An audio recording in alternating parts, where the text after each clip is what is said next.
Welcome to ই পাঠশালা।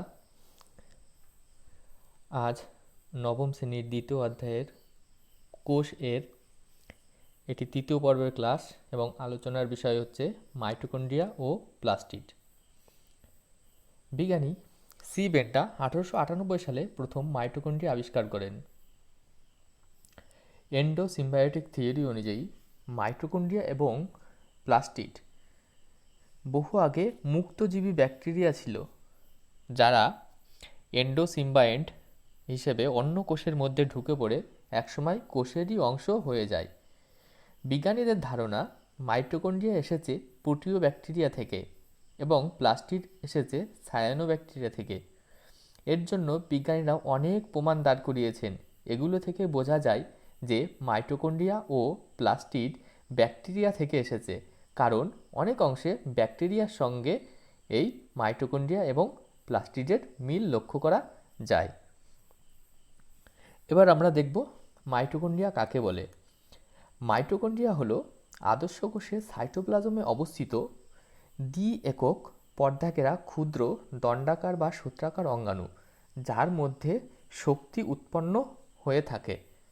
তাহলে mitochondria হলো আদর্শ কোষের সাইটোপ্লাজমে অবস্থিত দ্বি একক পর্দাঘেরা ক্ষুদ্র দণ্ডাকার সূত্রাকার অঙ্গাণু, যার মধ্যে শক্তি উৎপন্ন হয়। ছবিতে দেখো দুটি পর্দা আছে, একটা হচ্ছে বহিস্থ পর্দা বাইরে যেটা আছে, আর অন্তস্থ পর্দা। একটি বহিস্থ পর্দা আর একটা অন্তস্থ পর্দা। এই যে পর্দা দুটি দেখতে পাচ্ছ, বহিস্থ পর্দা আর অন্তস্থ পর্দা, এই যে পেঁচানো আছে, এই পর্দা দুটি প্রোটিন লিপিড প্রোটিন বা লাইপোপ্রোটিন দ্বারা গঠিত। দুটি পর্দার মাঝখানে যে স্পেসটা রয়েছে, যে ফাঁকা জায়গাটা রয়েছে, একে বলা হয় মাইটোকন্ড্রিয়াল স্তর। আর অন্তঃপর্দা ভাঁজ হয়ে এখানে দেখো কিস্টি তৈরি করেছে, অন্তঃপর্দা ভাঁজ হয়ে কিস্টি তৈরি করেছে। আর অন্তঃপর্দার ভেতরে যে অর্ধতরল পদার্থ রয়েছে, এটাকে বলা হচ্ছে ম্যাট্রিক্স। ম্যাট্রিক্স দেখো অন্তঃপর্দার ভেতরে অবস্থিত যে অর্ধতরল পদার্থ রয়েছে, সেটাকে বলা হয় ম্যাট্রিক্স। আর অন্তঃপর্দার ভেতরেই এখানে DNA, ribosome, electron transport system এর ভেতরেই থাকে। ছবিতে আমরা মাইটোকন্ড্রিয়ার বিভিন্ন অংশগুলো দেখেছি, এবার একটু ডিটেলসে বর্ণনা করব, ঠিক আছে। মাইটোকন্ড্রিয়ার গঠন। মাইটোকন্ড্রিয়া দুটি পর্দা থাকে, দুটি একক পর্দা দ্বারা গঠিত। ভিতরের পর্দাকে অন্ত আবরণী বা ইনার মেমব্রেন বলে এবং বাইরের আবরণীকে বহি আবরণী বা আউটার মেমব্রেন বলে। আর এই দুটি একক পর্দার মধ্যবর্তী স্থানকে পেরিমাইটোকন্ড্রিয়াল স্পেস বলা হয়। প্রতিটি একক পর্দা লাইপোপ্রোটিন দিয়ে গঠিত। এই লাইপোপ্রোটিন সাধারণত তিনটে স্তর হয়: প্রোটিন, লিপিড, প্রোটিন স্তর, পিএলপি স্তর। অন্তঃপর্দা ভেতরের দিকে ভাঁজ হয়ে যে বিভেদক প্রাচীর তৈরি করে তাকে বলা হয় ক্রিস্টি। তাহলে ক্রিস্টি কাকে বলে? অন্তঃপর্দা ভিতরের দিকে ভাঁজ হয়ে যে বিভেদক প্রাচীর সৃষ্টি করে তাকে বলা হয় ক্রিস্টি। আর অন্তঃপর্দার ভিতরে যে অর্ধতরল ধাত্র বা ম্যাট্রিক্স থাকে, এই ম্যাট্রিক্সের মধ্যেই বিভিন্ন প্রকার উৎসেচক, খনিজ লবণ, এই জিনিসগুলো থাকে। এবার আমরা দেখব মাইটোকন্ড্রিয়ার কাজ। মাইটোকন্ড্রিয়ার প্রধান যে দুটি কাজ, সেই দুটি কাজ এখানে সবুজ কালিতে লিখে দেওয়া আছে। বাকি কাজগুলো আমি এর সঙ্গে জুড়ে দিয়েছি, কিন্তু পরীক্ষায় যদি আসে মাইটোকন্ড্রিয়ার কাজ লেখো, তাহলে এই সবুজ কালি করা দুটো পয়েন্ট কিন্তু মেনশন করতে একেবারেই ভুলবেন না, কারণ এই দুটোই কিন্তু মাইটোকন্ড্রিয়ার প্রধান কাজ। তাহলে আমরা দেখব মাইটোকন্ড্রিয়ার কাজ কি। মাইটোকন্ড্রিয়া সবাত শ্বসনের দ্বিতীয় পর্যায়ে ক্রেবস চক্র ও ইলেকট্রন ট্রান্সপোর্ট চেনের বিক্রিয়াসমূহ এই মাইটোকন্ড্রিয়ার মধ্যে সংঘটিত হয়। এর মাধ্যমে কি হয়? এর মাধ্যমে অ্যাডিনোসিন ট্রাইফসফেট বা এটিপি অণু সংশ্লেষ হয়। এই এটিপি অণু সকল শক্তির উৎস। এই এটিপি অণু সকল শক্তির উৎস বলে মাইটোকন্ড্রিয়াকে পাওয়ার হাউস অফ সেল বা কোষের শক্তিকর বলা হয়। মনে রাখবে, মাইটোকন্ড্রিয়াকে কোষের শক্তিকর বলা হয়। কেন? কারণ মাইটোকন্ড্রিয়া সবার শ্বসনের মাধ্যমে এটিপি তৈরি করে, যা সকল শক্তির উৎস। এই জন্যই কিন্তু মাইটোকন্ড্রিয়াকে কোষের শক্তিঘর বলা হয়। এটা কিন্তু পরীক্ষায় আসে। মাইটোকন্ড্রিয়ার অপর কাজটি হলো মাইটোকন্ড্রিয়ার ফ্যাটি অ্যাসিড সংশ্লেষ ও ফ্যাটি অ্যাসিডের বিটা জারণ সংঘটিত হয়। এখানে ফ্যাটি অ্যাসিডের বিটা জারণ সংঘটিত হয় আর ফ্যাটি অ্যাসিড সংশ্লেষ হয়।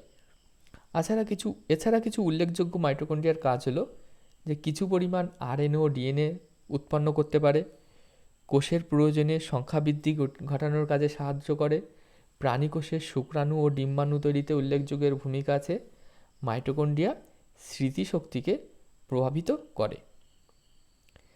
মাইটোকন্ড্রিয়া জোনাকির দেহে যে লুসিফেরন নামক প্রোটিনকে লুসিফেরাস নামে একটা উৎসেচক দ্বারা জারিত করে এবং ফসফরাসের বিয়োজন ঘটায়।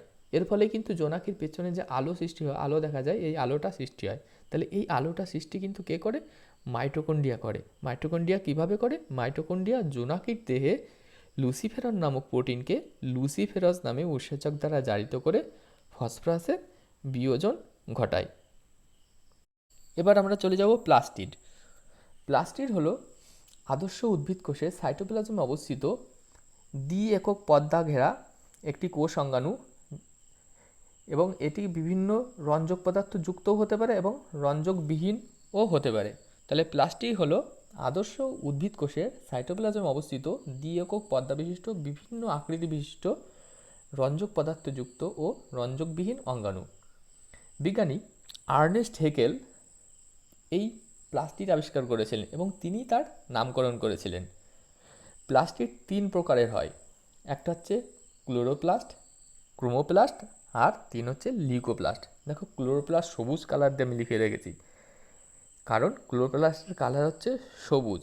ক্রোমোপ্লাস্ট বিভিন্ন রঙের হতে পারে, আর লিউকোপ্লাস্ট কোনো কালার নেই, কালার দিয়ে আমি লিখিনি কারণ এটা একটা বর্ণহীন। ঠিক আছে, মনে রাখার জন্য আমি 3 রকম কালার ব্যবহার করেছি এখানে। একটা হচ্ছে প্লাস্টিড ক্লোরোপ্লাস্ট সবুজ বর্ণের প্লাস্টিড, ক্রোমোপ্লাস্ট বিভিন্ন রঙের প্লাস্টিড, আর লিউকোপ্লাস্ট মানে বর্ণহীন প্লাস্টিড। এটাও দেখো সবুজ কালার দিয়ে পুরোটাই লেখা আছে, কারণ ক্লোরোপ্লাস্ট মনে রাখার সুবিধার্থে যে এটা সবুজ প্লাস্টিডদের ক্লোরোপ্লাস্ট বলা হয়। সাধারণত কী বলা হয়? যে সবুজ প্লাস্টিডদের ক্লোরোপ্লাস্ট বলা হয়। ক্লোরোপ্লাস্ট প্রধানত গাছের পাতায়, কচি কাণ্ডের ত্বকে, ফুলের বিটিতে, কচি ফলের ত্বকে যেসব সবুজ অংশ, গাছের যেসব সবুজ অংশ, সেই সব অংশেই কিন্তু ক্লোরোপ্লাস্ট থাকে। সাধারণত যে সমস্ত কোষ কলাতে সালোক সংশ্লেষ হয় সেই সব কলার কোষে প্রচুর পরিমাণে ক্লোরোপ্লাস্ট থাকে। এছাড়াও বীজের মধ্যে, ভ্রূণে আর বড় গাছের প্যারেনকামা কলার কোষে ক্লোরোপ্লাস্ট পাওয়া যায়। ঠিক আছে, তাহলে কোথায় কোথায় আছে? সমস্ত সবুজ কোষেই আমরা মনে রাখতে পারি যে সমস্ত সবুজ কোষেই কিন্তু ক্লোরোপ্লাস্ট থাকে। এই ক্লোরোপ্লাস্টেও 2টি একক পর্দার দ্বারা গঠিত। 2টি পর্দার মাঝখানে যে তরল থাকে তাকে বলা হয় স্ট্রোমা। আর ধাত্রের মধ্যে বিভিন্ন খনিজ উপাদান, ডিএনএ এবং আরএনএ উৎসেচক থাকে। আর ধাত্রের মধ্যে যে চাকতির মতো অংশ থাকে সেটাকে বলা হয় গ্রানা।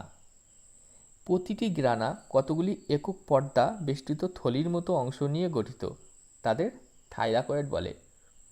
থাইলাকয়েডের মধ্যে কোয়ান্টোজোম দানা থাকে, যার মধ্যে ক্লোরোফিল বর্তমান থাকে। তাহলে এখানে 3টে জিনিস মনে রাখার মতো আছে। কি কি? একটা হচ্ছে স্ট্রোমা, আর গ্রানা, আর থাইলাকয়েড। স্ট্রোমা কি? যে যে 2টি একক পর্দার মাঝখানে যে তরল থাকে সেটাকে বলা হয় স্ট্রোমা। গ্রানা, ধাত্রের মধ্যে যে চাকতির মতো অংশ থাকে সেটাকে বলা হয় গ্রানা। আর প্রতিটি গ্রানা কতগুলি একক পর্দা বিশিষ্ট থলির মতো অংশ নিয়ে গঠিত, তাদেরকে বলা হয় থাইলাকয়েড।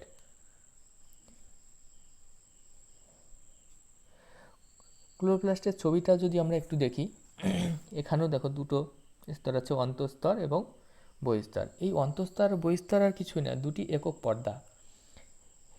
এর মাঝখানে দেখো গ্রানাম এখানে আছে আর স্ট্রোমা এখানে আছে। আর গ্রানাম যে এখানে একটা গ্রানামগুলো কি তৈরি করেছে? একটা থাইলাকয়েড তৈরি করেছে।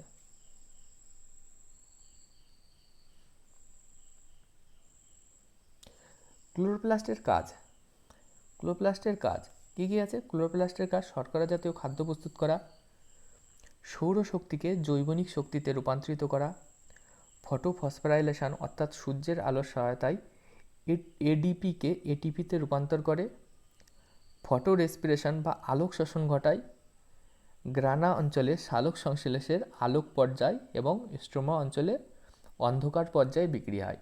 তাহলে এখানে একটা জিনিস মনে রাখবে যে ক্লোরোপ্লাস্টের কাজের মধ্যে সালোক সংশ্লেষের আলোক পর্যায় হয় গ্রানা অঞ্চলে এবং অন্ধকার পর্যায় হয় স্ট্রোমা অঞ্চলে। ক্লোরোপ্লাস্টে অবস্থিত রাইবোজোম প্রোটিন সংশ্লেষে অংশ নেয়। ক্লোরোপ্লাস্টের কাজ কিন্তু খুবই গুরুত্বপূর্ণ, যে এখানে শর্করা জাতীয় খাবার প্রস্তুত হয়, শক্তিকে জৈবনিক শক্তিতে রূপান্তর করে, কার মাধ্যমে? সালোক সংশ্লেষের মাধ্যমে। ফটোফসফোরাইলেশন অর্থাৎ সূর্যের আলোর সহায়তায় এডিপিকে এটিপিতে রূপান্তর করে এবং ফটো রেসপিরেশন বা আলোক সংশ্লেষ ঘটায়। আর এই যে ক্লোরোপ্লাস্টের গ্রানা অঞ্চলে সালোক সংশ্লেষের আলোক দশা হয় আর স্ট্রোমা অঞ্চলে সালোক সংশ্লেষের অন্ধকার দশা হয়। ক্লোরোপ্লাস্টে অবস্থিত যে রাইবোজোম কিন্তু প্রোটিন সংশ্লেষে অংশ নেয়। 2. ক্রোমোপ্লাস্ট। ক্রোমোপ্লাস্ট হচ্ছে সবুজ বর্ণ ছাড়া অন্যান্য রঞ্জক পদার্থযুক্ত যে প্লাস্টিড। দেখো অন্যান্য কালার ইউজ করেছে এখানে লেখার জন্য, মনে রাখার সুবিধার্থে। এখানে ক্রোমোপ্লাস্ট উদ্ভিদের সবুজ রঞ্জক ছাড়া অন্যান্য রঞ্জক পদার্থযুক্ত প্লাস্টিডদের ক্রোমোপ্লাস্ট বলা হয়। ফুলের পাপড়ি, পাকা ফলের খোসা, গাজরের মূলে এই রকমের প্লাস্টিড দেখা যায়। এটিও কিন্তু দ্বিএকক পর্দাযুক্ত, এখানে কোনো গ্রানা থাকে না। আর ধাত্রে ক্যারোটিনয়েড দানা, ল্যামেলা এবং বিভিন্ন প্রকার রঞ্জক পদার্থ থাকে। ক্রোমোপ্লাস্টের কাজ কি? ক্রোমোপ্লাস্টের কাজ হচ্ছে উদ্ভিদের বিভিন্ন অংশের বর্ণ গঠন, ফুলের পরাগযোগ ও ফলের বিস্তারে সাহায্য করে। তাহলে কি কাজ মেন? উদ্ভিদের বিভিন্ন অংশের বর্ণ গঠন, ফুলের পরাগযোগ ও ফলের বিস্তারে সাহায্য করা এর প্রধান কাজ ক্রোমোপ্লাস্ট। এর পরবর্তীতে আমরা দেখব ক্লোরোপ্লাস্টের চিত্র। ক্রোমোপ্লাস্টের চিত্র। এখানে দেখো, এখানেও সেই দুটো লেয়ার আছে, একটা হচ্ছে আউটার মেমব্রেন আর ইনার মেমব্রেন, বাইরের স্তর, অন্তঃস্তর। এখানে স্ট্রোমা আছে, স্ট্রোমা যে তরল ধাত্রটা আছে এটাকে বলা হচ্ছে স্ট্রোমা। এখানে কিন্তু কোনো গ্রানা নেই, দেখো এখানে চিত্রে কোনো গ্রানা নেই। আর কালারটা দেখো সবুজ না, বিভিন্ন কালারের আছে। ক্রোমোপ্লাস্ট মানে কি? রঙিন রঞ্জক পদার্থ, সবুজ ছাড়া।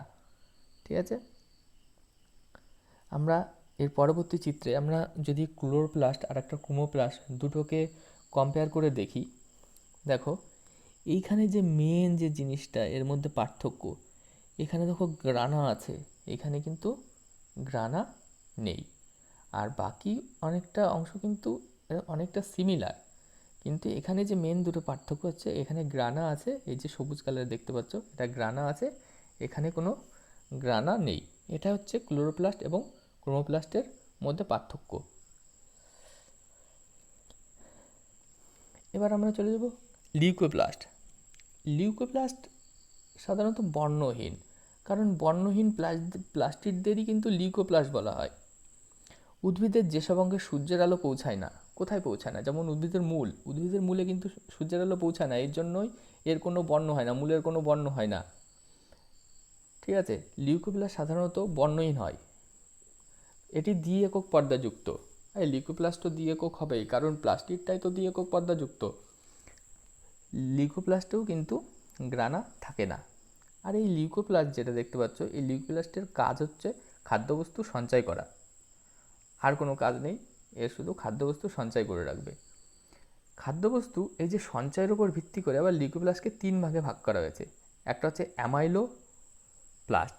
অ্যামাইলোপ্লাস্ট মানে বা অ্যামাইলেজ জাতীয় খাদ্য বা শ্বেতসার। অ্যামাইলেজ জাতীয় বা শর্করা জাতীয় খাদ্য বা শ্বেতসার জাতীয় খাদ্য অ্যামাইলোপ্লাস্টে সঞ্চয় করে রাখে। এলাইওপ্লাস্ট, এটা ফ্যাট জাতীয় বা লিপিড জাতীয় খাদ্য এখানে সঞ্চয় করে রাখে। আর হচ্ছে প্রোটিনোপ্লাস্ট।